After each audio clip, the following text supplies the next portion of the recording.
నమస్కారం. తీర్థయాత్ర కార్యక్రమానికి స్వాగతం. భారతీయ సనాతన ధర్మంలో మనం పాటించే సంప్రదాయాలకు, ఆచార వ్యవహారాలకు కార్యకారణ సంబంధం ఉంటుంది. లోక శ్రేయోభావనే మన సంప్రదాయాల అంతిమ లక్ష్యం. భగవత్ చైతన్యం వల్ల సర్వత్రా ఆనంద సిరులు వెళ్లి విరియాలనే సానుకూల దృక్పథం ఆర్ష ధర్మంలో ఎల్లప్పుడూ ప్రకటితమవుతుంది. ఆ సంవిధానంలో సాకారమైన శక్తి స్వరూపిణి మంగళాదేవి. ఈ మహాశక్తిని మంగళ గౌరీదేవిగా, మంగళాంబికగా, మంగళ రూపిణిగా ఆరాధిస్తారు. అలాంటి సర్వ మంగళాల్ని ప్రసాదించే మంగళాదేవి అర్చామూర్తిగా కొలువుదీరిన దివ్య సన్నిధి మంగళూరు. కర్ణాటకలో అరేబియా సముద్ర తీరాన ఉన్న మంగళూరులో వేంచేసి ఉన్న మహత్తర శక్తి సంధాయిని మంగళాదేవి ఆలయ విశేషాల్ని నేటి తీర్థయాత్రలో తిలకిద్దాం. మంగళకరమైన శుభదీవెనలని అనుగ్రహించే సన్మంగళకారిణి.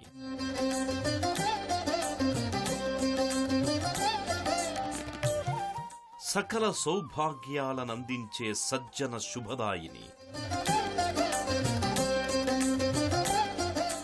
మహిమోపేత మంగళాదేవిగా వర్ధిల్లుతోన్న మంజుల హాసిని.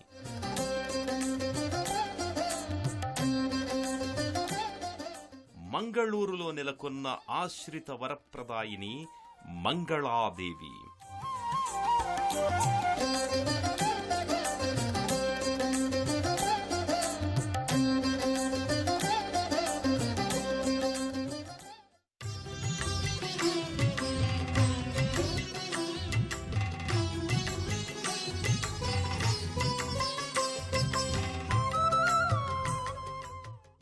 సర్వమంగళ మాంగళ్యే శివే సర్వార్థ సాధకే శరణ్యే త్రయంబకే గౌరి నారాయణి నమోస్తుతే.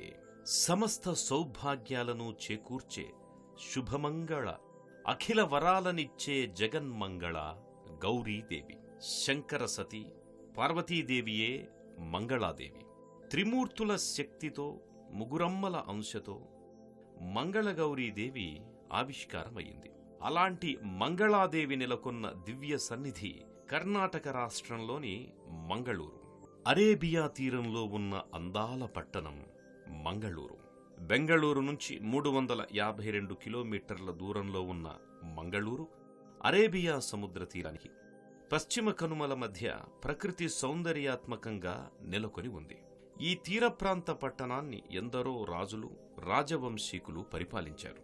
కదంబులు, అలుపులు, విజయనగర రాజులు, కేలాది నాయకరాజులు, పోర్చుగీసు వారు మంగళూరును ప్రధాన ప్రాంతంగా చేసుకుని పరిపాలన సాగించారు. దక్షిణ కన్నడ జిల్లాలో ఉన్న మంగళూరు ఎన్నో చారిత్రక, పౌరాణిక ప్రసిద్ధి చెందిన ప్రదేశాలకు ఆలవాలం. పర్యాటక పరంగా కూడా మంగళూరుకి ఎంతో ప్రాముఖ్యత ఉంది. ఎల్లప్పుడూ సమశీతోష్ణ స్థితి వాతావరణం ఉండడం మంగళూరు ప్రత్యేకత. అందుకే దేశ విదేశాల నుంచి పర్యాటకులు ఇక్కడకు నిరంతరం తరలి వస్తూనే ఉంటారు. పౌరాణికంగా చూస్తే మంగళూరుకు ఎంతో ప్రాముఖ్యం ఉంది. ఈ క్షేత్రాన్ని శ్రీకోవిల్గా వ్యవహరిస్తారు. మంగళాదేవికి తొలిసారిగా పరశురాముడు ఆలయాన్ని నిర్మించాడని క్షేత్ర మహాత్మ్యం వివరిస్తోంది. 9వ శతాబ్దంలో అలువు సామ్రాజ్యంలో తుళునాడు వంశానికి చెందిన కుందవర్మ మంగళాదేవికి ఆలయాన్ని నిర్మింపచేశాడు. కేరళ సంప్రదాయ శైలిలో నిర్మితమైన ఈ ఆలయం అత్యధిక భాగం కొయ్యతో రూపొందడం విశేషం. సుమనోహర ఆలయ కట్టడాలు, ప్రాకారాలు, గోపురాలు, ఉపాలయాలు భక్తులకు కనువిందు చేస్తాయి. ఓ పక్క విశాల సముద్రంగా జలరాశి, మరోవైపు ఎత్తైన కొండలు, చుట్టూ పరుచుకున్న పచ్చదనం, ఎల్లడెలా మానసిక ప్రశాంతత చేకూర్చే పరిసరాలతో మంగళూరు మనసును ఆకట్టుకుంటుంది. మంగళూరు అనే పేరు ఈ ప్రాంతానికి స్థిరపడడానికి కారణం ఇక్కడ నెలకొన్న మంగళాదేవి ఆలయం. సువిశాల ప్రాంగణంలో 2 అంతస్తుల గోపురంతో, రజత కవచ తాపడం చేసిన నగిశీల ప్రధాన ప్రవేశద్వారంతో, ప్రాకార మంటపాలతో ఈ ఆలయం సర్వశోభితంగా ఆకట్టుకుంటుంది. సకల దివ్యకళలమయంగా ఉండే ఈ ఆలయాన్ని శ్రీకోవెలగా వ్యవహరిస్తారు. పూర్తిగా కేరళ సంప్రదాయ శైలిలో నిర్మితమైన ఆలయం నేత్రావతీ నదీ తీరాన నేత్రానందకరంగా భాసిల్లుతోంది. 1200 సంవత్సరాల చరిత్ర ఉన్న ఈ ఆలయం దక్షిణ భారతదేశంలో సుప్రసిద్ధ శక్తిధామంగా అలరారుతోంది. మంగళూరులోని బొలారా ప్రాంతంలో ఉన్న ఈ ఆలయం మంగళ శక్తికి, అర్ధనారీశ్వర తత్వానికి ప్రతీకగా చెబుతారు. మహిళల సౌభాగ్యం కోసం, కుటుంబ శ్రేయస్సు కోసం మంగళగౌరిని వ్రత విధాన పూర్వకంగా ఆరాధించటం మన సంప్రదాయం. శ్రావణ మంగళగౌరిగా, సర్వ శుభదాయినిగా మంగళాంబిక తేజరిల్లుతుంది. పార్వతీదేవి మూల బ్రహ్మాత్మిక స్వరూపంగా మంగళాదేవి శివశక్తిగా సాకారమైంది. అందుకే గర్భాలయంలో ఎక్కడా లేని విధంగా లింగ శాంకరిగా, లింగ భవానీగా, లింగస్వరూప శివానిగా మంగళగౌరి అలరారుతోంది. భక్తుల దర్శనం కోసం ఆ లింగాకృతి ముంగిట నేత్రానంద భరిత శక్తిమాత స్వరూపం అలంకారయుక్తంగా దర్శనమిస్తుంది. గర్భాలయంలో మంగళాదేవి లింగ భవానిగా దర్శనమిస్తుంది. శక్తిమాత లింగాకృతిలో నెలకొన్న ఏకైక క్షేత్రం ఇదే. అష్టదిక్కుల నుంచి వచ్చే ఏ సమస్యనైనా తాను పరిష్కరిస్తానని భక్తులకు జగదంబ మంగళాదేవి అభయమిస్తుంది. ఆత్మలింగాకారంలో లింగ శాంకరిగా మంగళాదేవి ప్రకటితమవుతోంది. అమ్మవారి ఆకృతిపై ధారాపాత్ర కూడా ఉండడం విశేషం. అమ్మవారి వీక్షణను అలంకారానికి వీలుగా స్ఫుటమైన అమ్మవారి విగ్రహాకృతిగా, అర్చామూర్తిగా ఇక్కడ ఏర్పాటు చేశారు. కుడికాలు మడిచి ఎడమకాలు జాలువార్చి సర్వాలంకార విగ్రహ శోభితంగా అభయవరద మంగళాదేవి ఇక్కడ దర్శనమిస్తోంది. తుళు సంస్కృతికి అద్దం పట్టే ఆలయ కట్టడాలతో, విలక్షణ వాస్తు శైలితో ఈ శ్రీకోవెల శ్రీకరంగా భాసిల్లుతోంది. శివశక్తులకు భేదం లేదు. శివుడే శక్తి, శక్తే శివుడు అనే సిద్ధాంతాలను విశదపరచడానికి జగదంబ లింగగౌరిగా వ్యక్తమయ్యింది. ఈ ఆలయంలో స్వయంవర మంటపం నెలకొని ఉంది. వివాహం కాని యువతీ యువకులకు ఇక్కడ అమ్మ విశ్వాశ్రిత, విశాల నీలోత్పల లోచనిగా, వేదసారిణిగా, వేదాన్వితగా, మంగళాదేవిగా ప్రకటితమవుతోంది. సకల కార్యాలలో శుభమంగళాలనందిస్తూ అమంగళాలను తొలగించే ఆదిశక్తి రూపం. మహాశక్తి మంగళాకారిణి అయిన మంగళాదేవి రూపం వెనుక లింగాకృతికి ప్రతి శనివారం అభిషేకం జరుగుతుంది. ఆ తరుణంలో మాత్రమే లింగ శాంకరిని దర్శించుకునే వీలు కలుగుతుంది భక్తులకు. 986వ సంవత్సరంలో నిర్మితమైన ఈ ఆలయం నేటికి సర్వాంగ శోభితంగా ప్రకటితమవుతోంది. నేత్రావతి నదీ తీరాన ఉన్న ఈ ఆలయం జలకళతో, నిరంతర ఆహ్లాద వాతావరణంతో వర్ధిల్లుతుంది.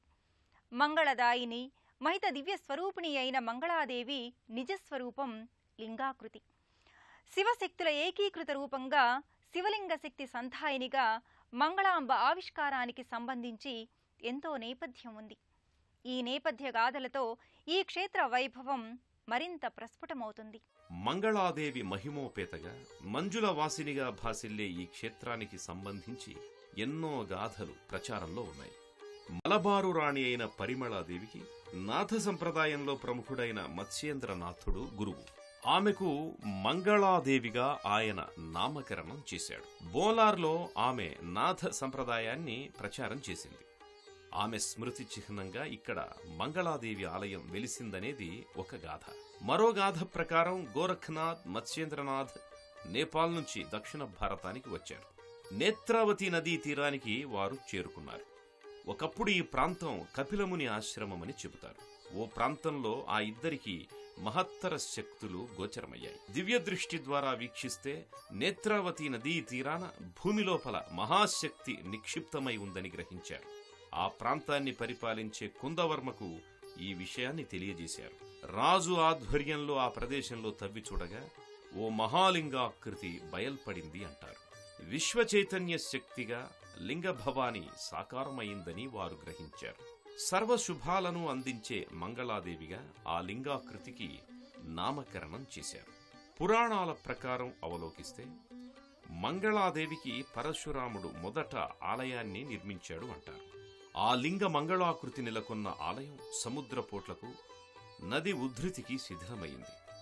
లింగశాంకరి అలా భూస్థాపితమైందని చెబుతారు. గోరఖ్నాథ్, మత్స్యేంద్రనాథుల సంకల్ప శక్తి వల్ల లింగభవాని సర్వమంగళగా తిరిగి భక్తుల ముంగిట కొలువుదీరింది. మహావైష్ణవీదేవిగా, కాళీ స్వరూపిగా, లింగరుద్రాణిగా మంగళాదేవి వర్ధిల్లుతోంది. సర్వార్థ ప్రశమని, సిద్ధిదాయిని, నారాయణిగా మంగళాంబికాదేవి మంగళూరులో వర్ధిల్లుతోంది. భారతీయ ఆధ్యాత్మిక తత్వ చింతనలోని నాద సంప్రదాయానికి కూడా ఈ క్షేత్రం కేంద్ర బిందువు. నాద సంప్రదాయంలోని మశ్చేంద్రనాథుడు దేవి అనుగ్రహాన్ని ఇక్కడ సాధించి శక్తి సాధకుడిగా ప్రకటితమయ్యాడు. ఖాద్రి యోగిరాజ్ మఠం ఆధ్వర్యంలో మంగళూరులోని మంగళాదేవి ఆలయంలో నిత్య పూజాదికాలు కొనసాగుతున్నాయి. నాథ సంప్రదాయం రీత్యానే ఇక్కడ పూజాదికాలు నేటికీ కొనసాగడం విశేషం. ఉత్తర భారతదేశంలో నవనాథులకు ఎంతో ప్రాధాన్యత ఉంది. ఈ నాథ సంప్రదాయానికి ఆద్యుడు గోరఖ్నాథ్. గోరఖ్నాథుడితో పాటు మరో 8 మందిని కలిపి నవనాథులుగా వ్యవహరిస్తారు. ఈ నవనాథుల భక్తి ప్రపత్తులతో పులకించిన పులకితయామినిగా మంగళూరు మహిమోపేత స్థలిగా వర్ధిల్లుతోంది. మంగళమూర్తి మహాదేవుడైతే మంగళ మహిమోపేత మంగళాంబిక.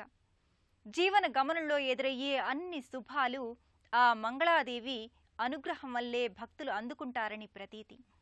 అలాంటి ఈ మంగళాదేవి దివ్య సన్నిధి ప్రతి నిత్యం ఎంతో కోలాహలంగా ఉంటుంది. ప్రతి మంగళ శుక్రవారాలతో పాటు శరన్నవరాత్రులలో ఈ ఆలయ సముదాయం శోభస్కరంగా విలసిల్లుతుంది. మంగళూరు మంగళాదేవి ఆలయంలో ప్రతి శుక్రవారం ఉత్సవ పరంపర కొనసాగుతుంది. ప్రతి శ్రావణ మాసంలో ఈ క్షేత్రంలో మంగళగౌరీ వ్రతాన్ని మహిళా భక్తులు ఆచరిస్తారు. భక్తులు ఈ క్షేత్రానికి విచ్చేసి మాంగళ్య గౌరీ పూజను నిర్వహించుకుంటారు. గృహంలో శాంతి సౌఖ్యాలు, ఐశ్వర్యలబ్ధి, ప్రేమానురాగాల వృద్ధికి మంగళగౌరి ఆరాధన దోహదపడుతుంది. మంగళాదేవి సిరుల వరాలనిచ్చే సర్వమంగళ మాత్రమే కాదు, మనలను పీడించే దుష్టశక్తులను ఎదుర్కోవడానికి మంగళాదేవి కరుణ ఎంతో ఉపకరిస్తుంది. ప్రతి ఏటా ఆశ్వయుజ మాసంలో శరన్నవరాత్రులు కడు శోభాయమానంగా ఈ క్షేత్రంలో నిర్వహిస్తారు. ఈ సందర్భంగా మంగళాదేవిని వివిధ అలంకారాలలో తీర్చిదిద్దుతారు. ప్రకృతి శోభ, ఆధ్యాత్మిక వైభవం, పర్యాటక ప్రాముఖ్యత కలగలిసిన దివ్య ప్రదేశం మంగళూరు మంగళాదేవి సన్నిధి. దయామృత వర్షిణి, శివయోగి, విలాసిని, మంగళరూపిణి మంగళాంబికాదేవి. ముగురమ్మల సమన్వయ రూపిణిగా, శర్వాణిగా, రుద్రాణిగా, భద్రవాణిగా, సౌభాగ్యకారిణిగా మంగళాదేవి మహత్తరంగా భాసిల్లుతోంది. శివలింగ రూపంలో కొలువైన ఏకైక శక్తి సంధాయిని మంగళాంబ. ఆ సర్వశక్తిమయి, శాస్తమయి దివ్యకరుణ మనందరిపై సర్వదా ప్రసరించాలని ఆకాంక్షిద్దాం. మరో క్షేత్ర దర్శనంతో మళ్ళీ కలుసుకుందాం.